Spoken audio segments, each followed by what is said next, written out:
Anggota Komisi 3 DPR mencecar Kepala BNN mengenai fenomena ramainya penyalahgunaan gas tertawa atau whipping. Cita Pak Presiden Prabowo. Anggota Komisi 3 DPR dari fraksi PKB Abdullah menyinggung jenis narkoba yang lebih beragam beredar di kalangan anak muda. Abdullah juga menyinggung tulisan halal yang tertera di tabung whipping. Ia pun mempertanyakan pengawasan peredarannya yang dinilai membingungkan publik. Distribusinya kita bisa pantau. Jenis-jenis narkoba yang masuk itu juga lebih kreatif dan lebih bermacam-macam caranya gitu. Apalagi di whipping itu ternyata kita lihat di tabungnya itu ada tulisan halal. Itu ada cerita lucu, ada teman tanya ke anaknya, ini apa? Oh, ini buat praktikum bikin kue mah. Padahal baru kebongkar ternyata whipping itu ya memang betul untuk bikin kue, untuk gas ketawa lah, tapi baru viral sekarang. Sementara Kepala Badan Narkotika Nasional Komjen Pol Suyudi Aryo Seto menyebut senyawa dalam whipping sah digunakan dalam dunia medis dan industri. Namun efek euforia singkat yang dihasilkan kini justru disalahgunakan. Suyudi ungkap, hingga awal tahun 2026, nitrous oxide atau gas tertawa belum diklasifikasikan sebagai narkotika atau psikotropika dalam Undang-Undang Nomor 35 Tahun 2009 maupun daftar terbaru Permenkes Nomor 7 Tahun 2025.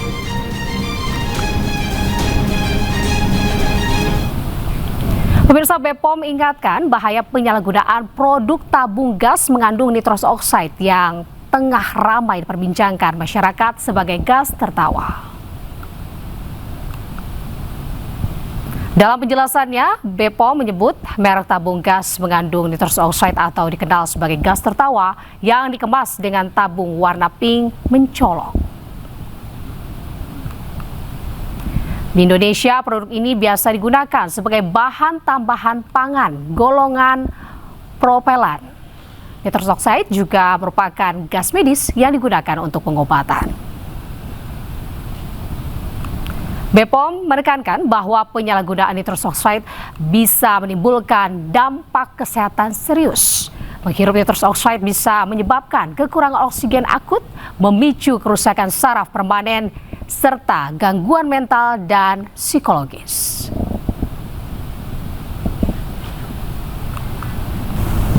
Di saat korban bencana sangat mengharapkan bantuan untuk korban longsor di Pasir Langu, kawasan Cisarua, Kabupaten Bandung Barat, Jawa Barat menumpuk di gudang logistik. Bantuan bahkan menumpuk hingga atap bangunan.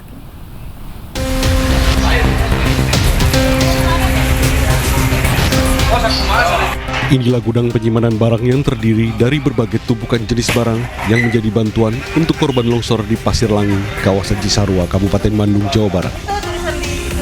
Jumlahnya diperkirakan ribuan jenis barang, mulai dari kebutuhan pokok hingga alas tidur dan pakaian bekas. Sebagian besar bantuan ini sudah didistribusikan, sementara sisanya akan disalurkan bagi korban pasca pemulihan bencana. Gudang 1 berarti adanya di desa itu untuk pembagian semua. Gudang 2 adanya di Abis. Asalnya kita punya gudang 3 di perapatan, tapi gudang 3 kita alihkan ke gudang utama. Saking banyaknya bantuan, hingga memenuhi 3 gudang logistik yang disiapkan oleh pemerintah daerah. Diharapkan secara bertahap, seluruh bantuan ini bisa didistribusikan secara merata pada para korban terdampak longsor. Dari Bandung Barat, Jawa Barat, Yanuar Candika, Ayus melaporkan. Di Sinyalir alih fungsi lahan, Polda Jawa Barat dalam dugaan unsur pidana dalam bencana longsor di Kecamatan Cisarua, Kabupaten Bandung Barat. Longsor yang terjadi di kaki gunung Burangrang tersebut ini menimbun lebih dari 30 rumah dan memakan puluhan korban jiwa.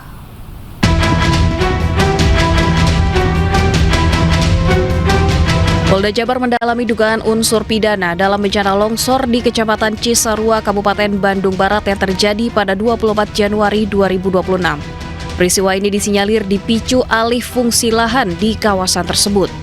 Longsor yang terjadi di kaki Gunung Burangrang ini menimbun lebih dari 30 rumah di 2 wilayah, yakni Kampung Pasir Kuning dan Kampung Pasir Kuda, Desa Pasir Langu.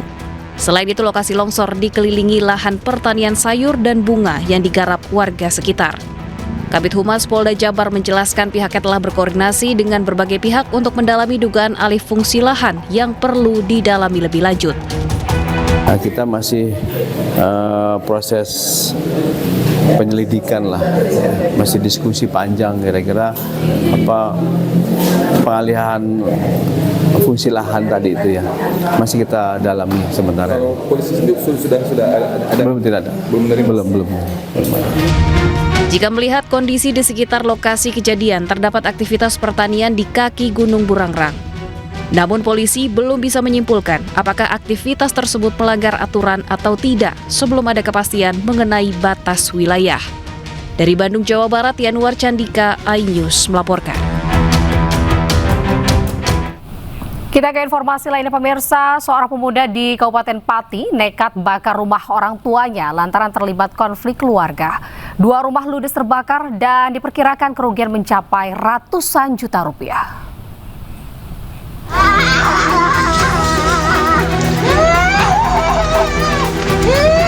Konflik internal keluarga di Desa Sumber Agung, Kabupaten Pati membuat seorang anak laki-laki tega membakar rumah milik orang tuanya. Kejadian bermula saat terjadi cekcok antara pelaku dan orang tuanya hingga membuat pelaku emosi melakukan pembakaran rumah berjenis limasan tersebut. 1 unit mobil pemadam kebakaran langsung diterjunkan ke lokasi kejadian. Setelah melakukan aksi pembakaran, pelaku kemudian menyerahkan diri ke Polsek Jaken. Kebakaran di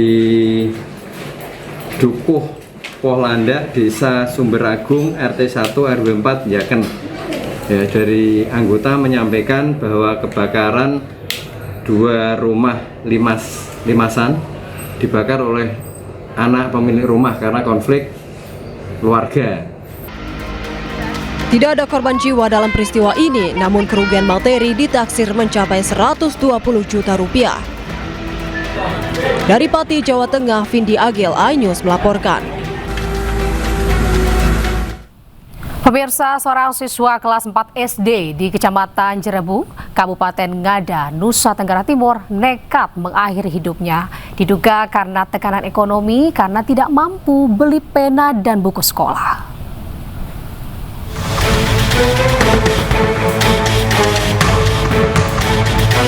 Seorang siswa kelas 4 SD di Kecamatan Jerebu, Kabupaten Ngada, Nusa Tenggara Timur nekat mengakhiri hidupnya di pohon cengkeh dekat kebun milik neneknya.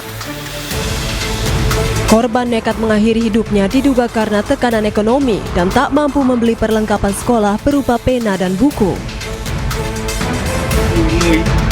Saat melakukan olah TKP, polisi menemukan sepucuk surat salam perpisahan yang ditulis korban untuk ibunya.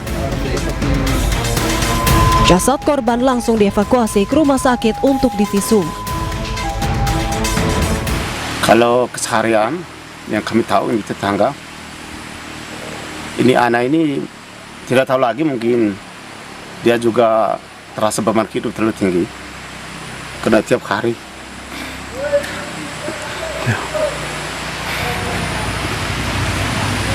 dia pulang sekolah itu lapar. Itu dia punya mama itu lepas dia tinggal di kampung, hanya dengan dia punya oma itu sudah tua. Sementara menurut Kepala Dinas Pendidikan dan Kebudayaan Kabupaten Ngada, Elisius Kletus Watu Ngada, pemerintah akan terus memberikan perhatian terhadap kebutuhan pendidikan para pelajar dari keluarga kurang mampu.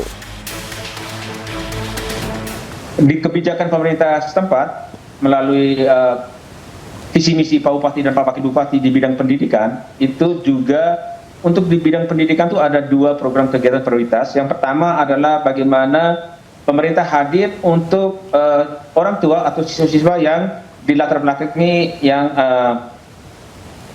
ekonomi menengah ke bawah melalui program PIP daerah. Yang berikut ada juga intervensi program kegiatan pengadaan seragam bagi peserta didik yang tidak mampu. Ia juga mengatakan kasus anak atau remaja yang mengakhiri hidupnya perlu dikaji lebih lanjut dan menjadi perhatian serius. Dari Kabupaten Ngada, Nusa Tenggara Timur, Tim Liputan iNews melaporkan. Menteri Sosial Saifullah Yusuf mengaku prihatin atas kematian siswa kelas 4 SD di Kecamatan Jerebu, Kabupaten Ngada, Nusa Tenggara Timur. Gus Ipul tegaskan, kejadian ini akan jadi perhatian serius pemerintah, pentingnya perlindungan layak bagi warga miskin. Tentu kita prihatin dulu ya dan turut berduka. Yang kedua, ya tentu ini menjadi perhatian, menjadi atensi kita bersama. Ya tentu bersama pemerintah daerah. Kita harus memperkuat pendampingan, kita harus memperkuat data kita. Ya, kita harapkan tidak ada yang tidak terdata. Ini hal yang sangat penting, saya kira kembali kepada data. Bagaimana data ini kita sajikan sebaik mungkin sehingga kita bisa menjangkau seluruh keluarga-keluarga yang memang memerlukan perlindungan, memerlukan rehabilitasi dan memerlukan pemberdayaan. Kita ke informasi lainnya pemirsa, Kejaksaan Agung telah deteksi keberadaan tersangka tata kelola minyak mentah Riza Khalid. Kapus Penkum Kejagung sebut buronan Riza Khalid ini berada di kawasan Asia Tenggara.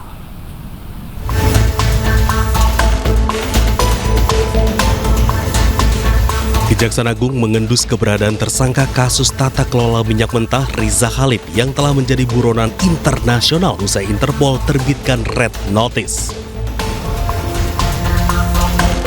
Kapus Penkum Kejaksaan Agung Anang Supriyatna mengatakan Riza Khalid berada di wilayah Asia Tenggara atau ASEAN. Namun demikian Kejagung tak bisa menangkap langsung buronan tersebut dan harus mengikuti hukum di negara Riza Khalid berada. Informasi dari penyidik sih ada di salah satu negara.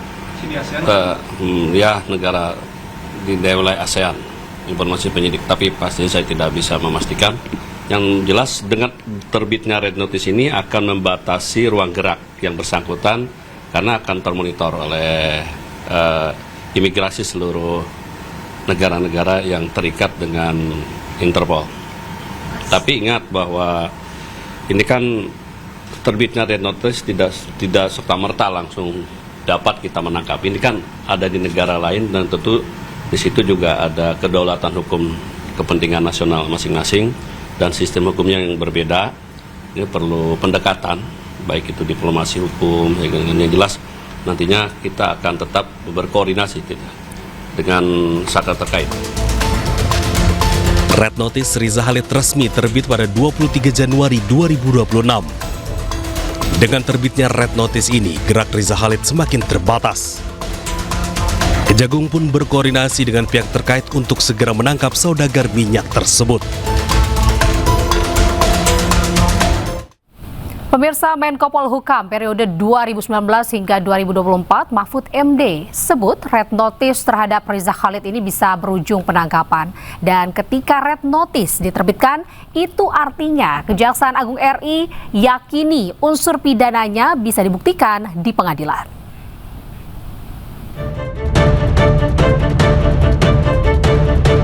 Buronan korupsi minyak mentah Riza Khalid terus diburu. Sekretaris NCB Interpol Indonesia Divhub Interpol Brigjen Pol Untung Widiatmoko menyampaikan Interpol telah menerbitkan Red Notice atas nama Muhammad Riza Khalid pada Jumat 23 Januari 2026. Pasca penerbitan itu, Polri langsung berkoordinasi dengan Interpol Headquarters di Lyon, Prancis, serta mitra penegak hukum di dalam dan luar negeri.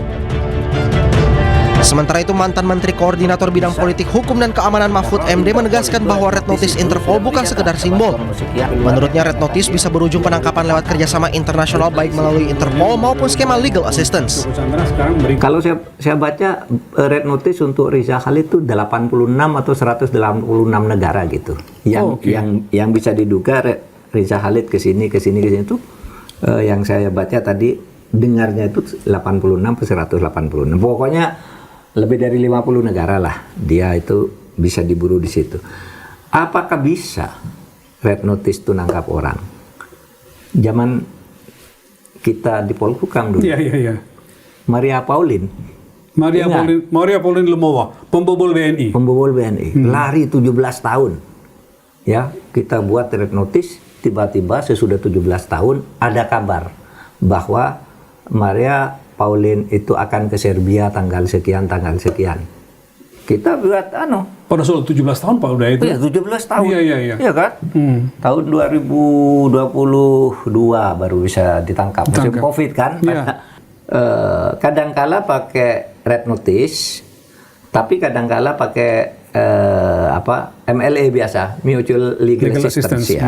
Jadi kerjasama antar negara kasus per kasus gitu. Sebelumnya Riza Khalid ditetapkan sebagai tersangka dalam dugaan tindak pidana korupsi tata kelola minyak mentah dan produk kilang minyak. Bersama 18 tersangka lainnya, komplotan pencuri uang rakyat itu merugikan uang negara hingga 285,1 triliun rupiah. Tim Liputan iNews melaporkan. Komisi Pemberantasan Korupsi tangkap mantan pejabat Bea Cukai saat operasi tangkap tangan di Jakarta dan Lampung. Dari OTT tersebut, KPK sita uang tunai dan emas sekitar 3 kg. Juru bicara KPK mengatakan, selain menyita barang bukti uang tunai yang terdiri dari mata uang rupiah dan asing, KPK juga menangkap sejumlah orang di Jakarta dan Lampung. Salah satunya mantan Direktur Penyidikan dan Penindakan Bea Cukai atau setara Eselon 2. Penangkapan terkait dugaan korupsi impor. Yang bersangkutan pejabat Eselon 2 di Bea Cukai. Sebenarnya sudah mantan Direktur Penyidikan dan Penindakan. Itu yang kemudian diamankan di wilayah Lampung. Berapa orang? Yang mana? Yang kasus yang ini berapa orang yang diamankan? Ini ada beberapa orang yang diamankan dan ini teman-teman juga masih bergerak di lapangan, jadi nanti kita akan update perkembangannya. Barang bukti yang kedua ini kira-kira apa? Barang bukti, untuk barang bukti ada uang tunai baik rupiah maupun mata uang asing dan juga logam mulia untuk uang senilai miliaran rupiah. Kemudian logam mulia itu ada mungkin sekitar 3 kg emas. Ya, terkait dengan beberapa barang yang masuk ke Indonesia begitu ya. Dan pemirsa, untuk mengetahui informasi selengkapnya, kami telah terhubung dengan jurnalis iNews Indra Setiabudi di Gedung Merah Putih KPK Jakarta. Selamat malam Indra, bagaimana perkembangan terkini terkait dengan penggeledahan dan juga pemeriksaan pejabat Bea Cukai hari ini di sana? Baik, selamat malam Anita dan juga pemirsa. Dapat kami informasikan untuk update terkini terkait OTT yang dilakukan di 2 wilayah berbeda. Ini ada di Kalimantan Selatan, di Banjarmasin tepatnya, dan juga ada di Bea Cukai Jakarta. Sebelum kita bahas di Bea Cukai Jakarta, kita bahas yang di Banjarmasin terlebih dahulu, Anita, bahwa memang ini terkait, keduanya memang terkait proses PPN maupun juga pajak, Anita. Kalau kita bahas dalam di Kalimantan sendiri, ini berhasil menangkap 3 orang tersangka, yang mana memang untuk duanya ini ASN dan juga satunya ini merupakan dari swasta. Sementara ini merugikan negara, ditemukan barang bukti ini miliaran rupiah. Dan ada juga bahwa memang untuk yang di Bea Cukai Jakarta 3 sore tadi ini KPK juga melakukan OTT dan juga menggeledah kantor Bea Cukai Jakarta. Ini mendapatkan uang miliaran rupiah ini dari asing maupun juga rupiah serta emas logam mulia seberat 3 kg. Adapun juga untuk di Bea Cukai sendiri, Anita, ini untuk ada di Jakarta dan juga ada di Lampung. Dan memang untuk yang di Banjarmasin dan juga yang berada di Lampung ini sudah tiba di KPK pada malam hari ini, dan juga sekarang masih proses penyelidikan mendalam oleh penyidik KPK pada hari ini, dan saat ini juga masih belum keluar dari proses penyidikan, masih berlangsung. Adapun untuk terkait untuk Banjarmasin ini memang untuk terkait di sektor perkebunan dan proses KKP di Madya Banjarmasin ini penambahan nilai sektor ataupun bisa dibilang dengan suap, Anita. Sementara kalau di Bea Cukai ini lebih ke proses kegiatan importasi yang mana merugikan negara dan terjadi tindak pidana korupsi, dan saat ini masih terus berlangsung, dan kami akan informasikan kembali update terkait proses penyidikan lebih lanjut yang berada di KPK saat ini. Demikian, Anita. Baik, terima kasih Indra Setiabudi atas laporan Anda.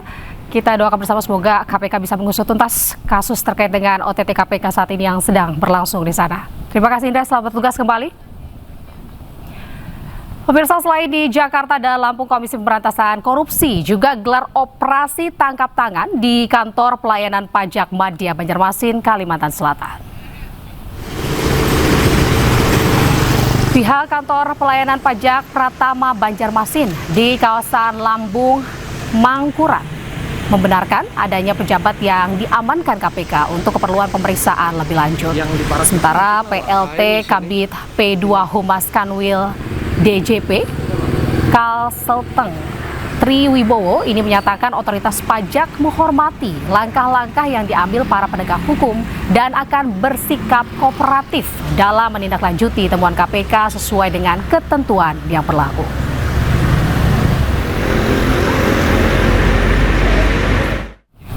Tanggapi operasi tangkap tangan KPK di kantor pelayanan pajak Madya Banjarmasin dan mantan pejabat di Ditjen Bea Cukai, Menteri Keuangan Purbaya Yudi Sadewa akan jatuhkan sanksi pemberhentian jika ada pegawai di lingkungan Kementerian Keuangan yang terbukti terlibat.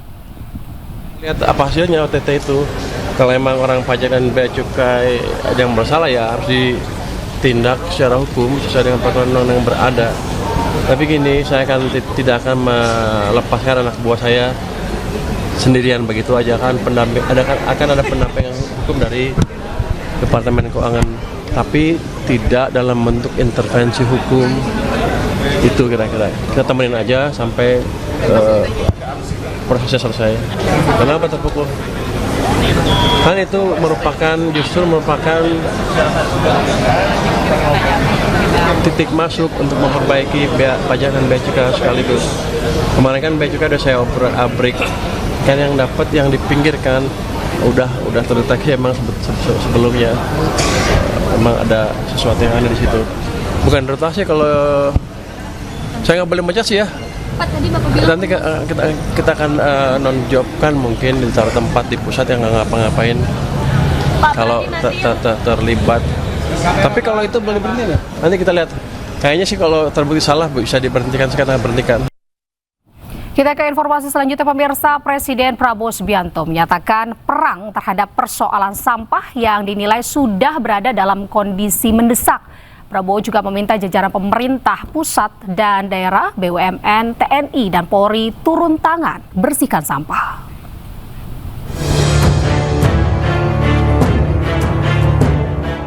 Presiden Prabowo Subianto menyoroti persoalan sampah yang berserakan di sejumlah wilayah.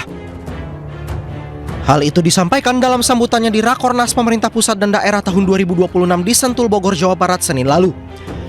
Prabowo memerintahkan seluruh pejabat melakukan tugas tambahan membersihkan wilayahnya dari sampah. Dandim dan Rem, saya perintahkan kau, ya, gerakan anak buahmu. Korve tiap hari atau tiap berapa hari, korve. Kepolisian kerahkan korve. Terkait hal itu, personel Satuan Brimob Polda Sumatera Utara turun langsung membersihkan sejumlah lokasi. Yang pertama di sungai dan jembatan di Jalan Bayangkara, Kecamatan Medan Tembung, Kota Medan. Para personel menyasar sampah yang mengendap di sekitar aliran sungai yang berpotensi menyumbat aliran air. Sementara itu di kawasan pantai sekitar Taman Kota Gunung Sitoli, mereka juga melakukan pembersihan tumpukan sampah yang mengendap. Menurut Dansat Brimob Polda Sumut Kombes Pol Rantau Isnur Eka, kegiatan ini tidak hanya menjadi simbol kepedulian terhadap kebersihan, namun juga mewujudkan komitmen Brimob Polda Sumut dalam menjaga keseimbangan lingkungan sebagai bagian dari pelayanan pada masyarakat. Aksi bersih-bersih juga digelar di Pelita Kota Tebing Tinggi. Aparat bergotong royong membersihkan parit, gorong-gorong, serta saluran air warga. Kemudian di kawasan Tapanuli Selatan mereka membersihkan sampah di sekitar Pasar Sipirok dan area luar puskesmas. Melalui kegiatan ini, Satuan Brimob Polda Sumut berharap dapat mendorong partisipasi masyarakat dalam menjaga kebersihan lingkungan. Sementara itu, pasca dikritik soal penanganan sampah oleh Presiden Prabowo, Koster memerintahkan Kadis LHK Provinsi Bali untuk bergerak cepat. Dirinya juga menilai kritikan Prabowo tersebut adalah bentuk perhatian Presiden terhadap Bali. Bali tahun bulan Desember 2025, ini pantai Bali. Bagaimana turis mau datang ke situ lihat sampah? Menanggapi kritikan Presiden Prabowo terkait masalah sampah di kawasan wisata Bali, Gubernur Bali Wayan Koster memerintahkan Kepala Dinas LHK Provinsi Bali segera menangani isu sampah. Pola penanganan dipercepat seperti sampah berbasis sumber, TPST, TPS 3R, serta pengolahan sampah sebagai sumber listrik. Koster juga menilai kritikan Prabowo bukanlah sentilan, namun bentuk perhatian Presiden terhadap Pulau Dewata. Kalau disebut sentilan kurang bagus. Ya, beliau mengingatkan soal sampah. Soal sampah. Jadi kita harus serius ini Pak Kadis lingkungan harus betul-betul ini tangani dengan serius sampah ini. Kawasan Pantai Kuta kerap dibanjiri sampah kiriman pada musim angin barat sejak Desember hingga Februari. Sekitar 8 ton sampah berhasil dikumpulkan petugas DLHK Badung setiap harinya. Gubernur Bali berencana membentuk Satgas Penanganan Sampah yang akan bekerja menangani sampah di kawasan wisata dan perkotaan. Dari Denpasar, Indira Ari, iNews melaporkan. Era digital, Wakil Presiden Gibran Raka Buming Raka dorong santri pesantren Amanatul Ummah Mojokerto melek teknologi dan bijak bermedia. Usai bersilaturahmi dengan para kiai, Gibran menyapa para santri pondok pesantren Amanatul Ummah di Pacet, Kabupaten Mojokerto, Jawa Timur, Selasa kemarin. Dalam kesempatan itu, Gibran sampaikan perhatiannya terhadap potensi besar generasi muda pesantren. Ia mengungkapkan rencananya untuk kembali berkunjung dengan membawa program penguatan kapasitas santri di bidang teknologi. Jadi kalau menteri kan ngajinya pasti baik. Komisi Informasi Pusat kembali menggelar sidang sengketa informasi publik terhadap dokumen ijazah Gibran Raka Buming Raka. Sidang ini meminta termohon yaitu Kemendikbuddasmen membuka sejumlah dokumen ijazah Gibran Raka Buming Raka. Persidangan hari ini meminta termohon Kemendikbuddasmen untuk membuka sejumlah dokumen Wakil Presiden Gibran Raka Buming Raka. Alamsyah Saragi menjadi ahli yang didatangkan Majelis Komisi Informasi Pusat. Sebelumnya, Komisi Informasi Pusat mengabulkan permohonan untuk membuka sejumlah dokumen termasuk ijazah Joko Widodo. Sementara itu terkait ijazah Jokowi, KPU tidak akan mengajukan banding dan setuju untuk membuka 9 item dalam dokumen ijazah Jokowi yang sebelumnya ditutup. Kemarin saya dihubungin pihak KPU menyatakan mereka memutuskan untuk tidak melakukan banding terhadap putusan Komisi Informasi Pusat nomor 74 kemarin yang disampaikan oleh Komisi Informasi Pusat yang mengabulkan permohonan saya, yaitu membuka 9 item yang disembunyikan mereka, ya. Ini kan ada disembunyikan mereka 9 item. Nah, jadi waktu itu ini saya peroleh di Oktober, bulan Oktober, lalu saya bersengketa untuk menyatakan agar KIP membuka ini semua. Dan alhamdulillahnya puji Tuhan ini dibuka semua sama KIP, 9 ini dibuka. Pemirsa, sidang lanjutan gugatan citizen lawsuit terhadap ijazah Jokowi ini kembali digelar di Pengadilan Negeri Solo dengan agenda sidang mendengarkan keterangan saksi dari pihak tergugat.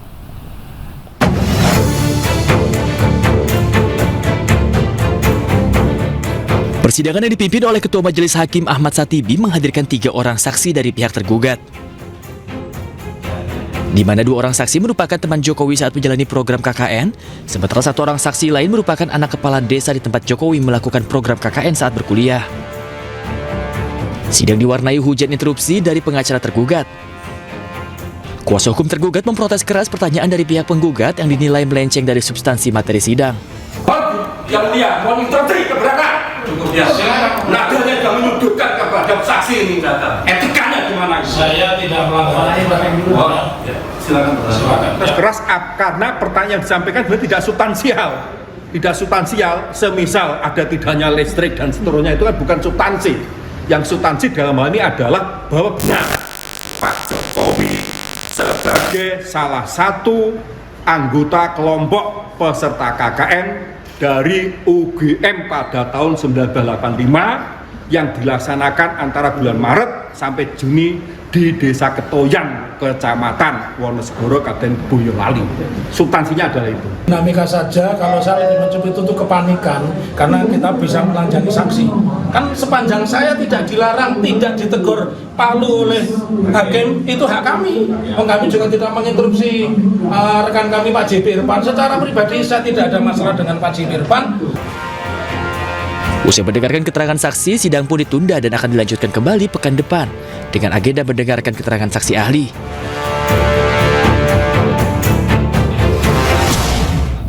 Pemirsa, di luar sidang kepada awak media, dua saksi yang merupakan teman Jokowi saat menjalankan program KKN menyebut jika Joko Widodo atau Jokowi ini lebih dikenal dengan nama Jack. Rice Dwi Wijaya, salah satu saksi yang dihadirkan dalam persidangan, mengungkapkan kesan saat menjalani KKN bersama Joko Widodo. Dirinya mengungkapkan jika Presiden ke-7 RI Joko Widodo lebih akrab dipanggil Jack oleh rekan-rekannya saat menjalani KKN di Desa Ketoyan. Ya namanya Joko Widodo ya. Nah kalau panggil Jok kan sudah biasa gitu ya.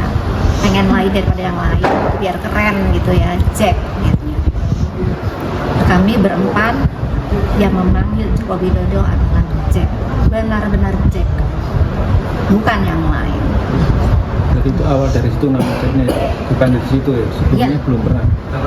Ya selama KKN kita kan mungkin ada kedekatan ya, jadi kita untuk Mas Eko itu Mas Ecot gitu. Oh Jack, nah gitu kita dengan Pak Joko itu Jack. Pemirsa, Gubernur Jawa Tengah Ahmad Lutfi menyambangi kediaman Presiden ke-7 Joko Widodo, namun ia tidak menyampaikan secara terbuka hasil pertemuan tersebut. Mantan Kapolda Jawa Tengah itu tiba di rumah Jokowi sekitar pukul 11.30 waktu Indonesia Barat. Turun dari mobil, Lutfi mengenakan kemeja putih lengan pendek dan langsung menyalami belasan warga yang berkunjung ke rumah Jokowi. Pertemuan berlangsung kurang lebih 20 menit. Mereka berbincang empat mata secara tertutup. Hari ini silaturahmi biasa, nggih. Anggota Komisi 3 DPR mencecar Kepala BNN mengenai fenomena ramainya penyalahgunaan gas tertawa atau whipping. Cita-cita Pak Presiden Prabowo. Anggota Komisi 3 DPR dari fraksi PKB Abdullah menyinggung jenis narkoba yang lebih beragam beredar di kalangan anak muda. Abdullah juga menyinggung tulisan halal yang tertera di tabung whipping. Ia pun mempertanyakan pengawasan peredarannya yang dinilai membingungkan publik. Distribusinya kita bisa pantau. Jenis-jenis narkoba yang masuk itu juga lebih kreatif dan lebih bermacam-macam caranya gitu. Apalagi di whipping itu ternyata kita lihat di tabungnya itu ada tulisan halal. Itu ada cerita lucu, ada teman tanya ke anaknya, ini apa? Oh ini buat praktikum bikin kue mah. Padahal baru kebongkar ternyata whipping itu ya memang betul untuk bikin kue, untuk gas ketawa lah, tapi baru viral sekarang. Sementara Kepala Badan Narkotika Nasional Komjen Pol Suyudi Aryo Seto menyebut senyawa dalam whipping sah digunakan dalam dunia medis dan industri. Namun efek euforia singkat yang dihasilkan kini justru disalahgunakan. Suyudi ungkap hingga awal tahun 2026 nitrous oxide atau gas tertawa belum diklasifikasikan sebagai narkotika atau psikotropika dalam Undang-Undang Nomor 35 Tahun 2009 maupun Daftar Terbaru Permenkes Nomor 7 Tahun 2025.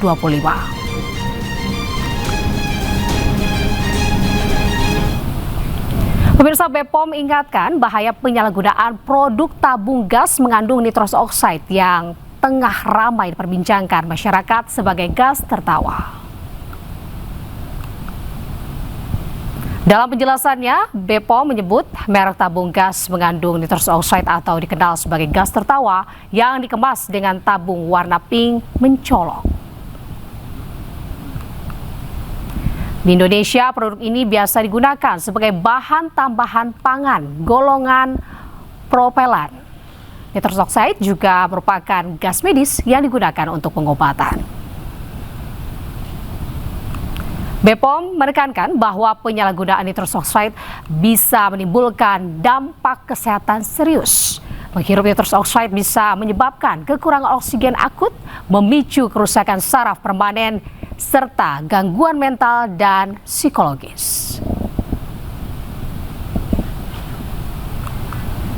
Kita ke informasi mancanegara, pemirsa. 2 gerbong kereta api wisata pegunungan di kota La Selera, Provinsi Cordoba, Spanyol Selatan ini mengalami kebakaran hebat. Insiden kebakaran berhasil mengevakuasi sekitar 120 penumpang dan tidak ada korban jiwa dalam peristiwa tersebut. Kereta wisata pegunungan terbakar hebat di dekat persimpangan jalan Rivadavia dan San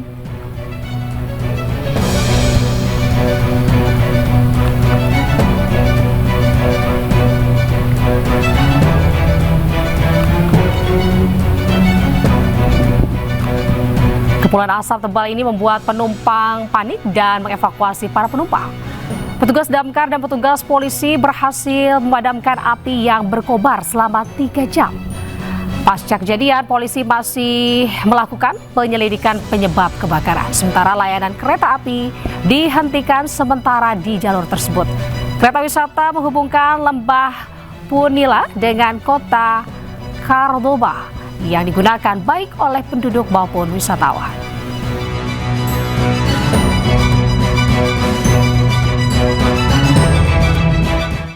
Pemirsa, sebuah jembatan yang sedang dibangun ambruk di Provinsi Jiangsu, Cina, Senin waktu setempat. 5 orang tewas dan insiden tersebut. Pemirsa, usai sudah kebersamaan kita dalam Inews Prime hari ini. Temukan informasi-informasi terbaru lainnya di www.inews.id. Cuplikan tayangan berita iNews dapat Anda saksikan di kanal YouTube @official_inews. Dan pemirsa, sesaat lagi rekan saya, Gede Satria, akan hadir dalam program iNews Malam. Wakili kerabat kerja bertugas, saya Adita Dewi pamit undur diri. Terima kasih dan sampai jumpa. Batalio, 12 batalio, batalio, batalio Leo. Inilah detik-detik saat sebuah jembatan yang tengah dibangun runtuh di Provinsi Jiangsu, Cina, Senin waktu setempat. Insiden tersebut terjadi di jembatan Yugang di Yancheng, bagian dari proyek peningkatan jalur air Liansen, ketika sebagian struktur lengkung terikat runtuh selama konstruksi. 5 orang dilaporkan tewas dalam peristiwa tersebut. 2 pekerja dilaporkan berhasil ditarik dari bawah reruntuhan tetapi meninggal dunia akibat luka-luka. Sesaat setelah kejadian, tim penyelamat langsung memeriksa lokasi kecelakaan serta struktur yang runtuh. Layanan darurat dikirim ke lokasi tak lama setelah runtuhnya bangunan. Polisi, petugas pemadam kebakaran, dan tim medis menutup area tersebut dan meluncurkan operasi pencarian dan penyelamatan dengan menggunakan alat berat. 昨天刚大桥沙滩，这个死亡2个，是伤了3个，这个现在这个民警直接在配合，在支援抢救，上级领导十分关心，全部在这个支援抢救中。 Lalu lintas di sepanjang bagian yang terdampak ditutup untuk sementara waktu. Diketahui jembatan Yugang merupakan elemen sentral dari peningkatan jalur air Liansen, sebuah proyek yang dirancang untuk menciptakan koridor pelayaran pedalaman utara selatan.